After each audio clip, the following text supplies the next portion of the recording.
بسم اللہ الرحمن الرحیم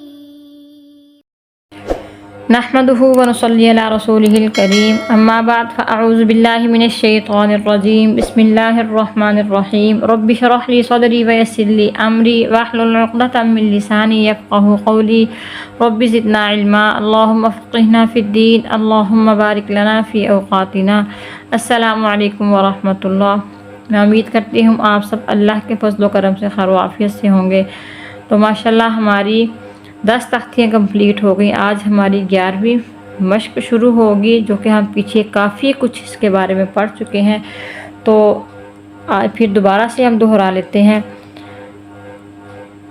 نون ساکن اور تنوین پر غنہ کب ہوتا ہے، ہم یہ سب قاعدے پڑھ چکے ہیں۔ اخفاء، ادغام، اقلاب، اظہار۔ نون ساکن تنوین پر غنہ کب ہوتا ہے، جب ان کے بعد کوئی حروف ہلکی حمزہ ہا، عین ہا، غین خا، لام اور را نہ ہو۔ ہم سب پیچھے پڑھ چکے ہیں، جنہوں نے نہیں میرے پچھلے سبق دیکھے تو وہ نون ساکن اور تنوین کے قاعدوں میں سے اچھے سے سمجھ لیں۔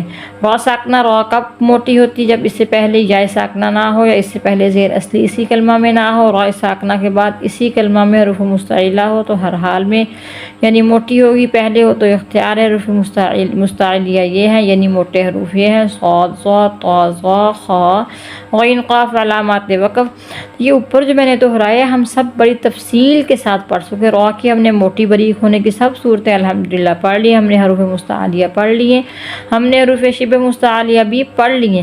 تو آگے وقف کرنے کے جو طریقے ہیں وہ ہم پڑھیں گے انشاءاللہ۔ اس تختی میں آپ کو وقف کرنا بھی سکھائیں گے، غنہ کرنا بھی سکھائیں گے۔ غنہ کہتے ہیں ناک میں آواز کو لے جانا ہلکا سا، اس کو غنہ کہتے ہیں۔ غنہ اب کہاں پہ ہوگا ہم پڑھ چکے ہیں۔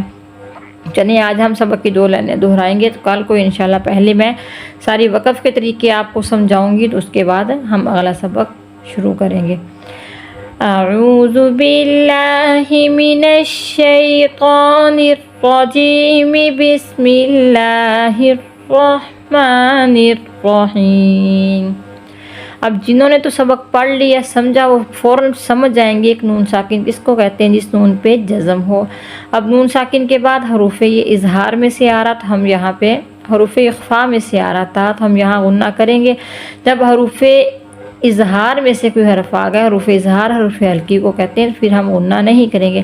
حمزہ نون زبر ان، غنہ ناک میں آواز کو لے کے جانا۔ حمزہ نون زبر ان، تا زبر تا، انتا۔ حمزہ ہا زیر اہ، دال زیر دی، اہ دی۔ با عین زبر با، دال پیش تو، با دو۔ با طا زبر با تو، یہ کلکلا آ گیا، ہم کلکلا کر رہے ہیں۔ با طا زبر با تو۔ شین زبر شا، با تو شا، با تو، با تو شا۔ سین عین زبر سا، یا زبر یا، سا یا۔ حرفوں کو پڑھتے ہوئے حرفوں کی جو تجوید کے لحاظ سے ہمیں وہ مد نظر رکھ کے پھر پڑھنا ہے۔ نون ساکن پھر آگا، نون ساکن کے آگے کون سے ہے، حروف اخفاء میں سے ہے۔ کاف نون پیش کن، تا پیش تو، کن تو۔ لام سین زبر لس، یہ نہ حروف کلکلا نہ حروف وہ اخفاء میں سے ہے، یہاں غنہ بھی نہیں ہوگا، ہم سیدھا سا پڑھیں گے۔ لام سین زبر لس، تا زبر تا، لستا۔ حمزہ میم زبر ام، را دو زیر رن، ام رن۔ را باریک ہوگی، ہم پڑھ چکے ہیں۔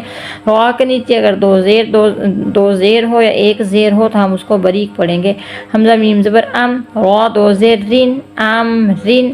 با را زبر با، ہم را کے بارے میں پڑھ چکے، را ساکن سے پہلے حرف زبر ہو تو را کو پر پڑھیں گے۔ با اتنا آسان ہے، اگر ہم نے سبق سمجھا ہوا تو پھر ہمارے لیے کوئی مشکل نہیں ہے، اگر نہیں سمجھا تو کوشش کریں کہ ہم سمجھیں، 2-3 بار ہم سبق کو پڑھیں تو انشاءاللہ سمجھ آ جائے گی۔ را کے قاعدے اچھے طریقے سے میں نے سمجھا دیے۔ با را زبر بار، دال دو زبر دن، دال کے آگے الف آ جائے تو پھر ہم نے کیا کرنا ہے، الف ہم نہیں پڑھیں گے، صرف وقف کی صورت میں الف پڑھا جائے گا۔ ہم وقف کریں گے بار دا، ایک زبر کو ہم الف کا درجہ دے دیں گے، بار را پر کریں گے، بار دا۔ جیم میم زبر جم، عین دو زر عن، جم عن۔ تو آج کے لیے اتنا ہی کافی ہے، پیارے سے اچھے سے طرح آپ سبق یاد کریں تو انشاءاللہ قرآن پاک پڑھنے آپ کو بہت مزہ آئے گا۔ اللہ پاک ہمارا حامی و ناصر ہو، ہمارے لیے آسانیاں پیدا کرے قرآن پاک پڑھنے میں، سیکھنے میں، عمل کرنے میں۔ اللہ حافظ۔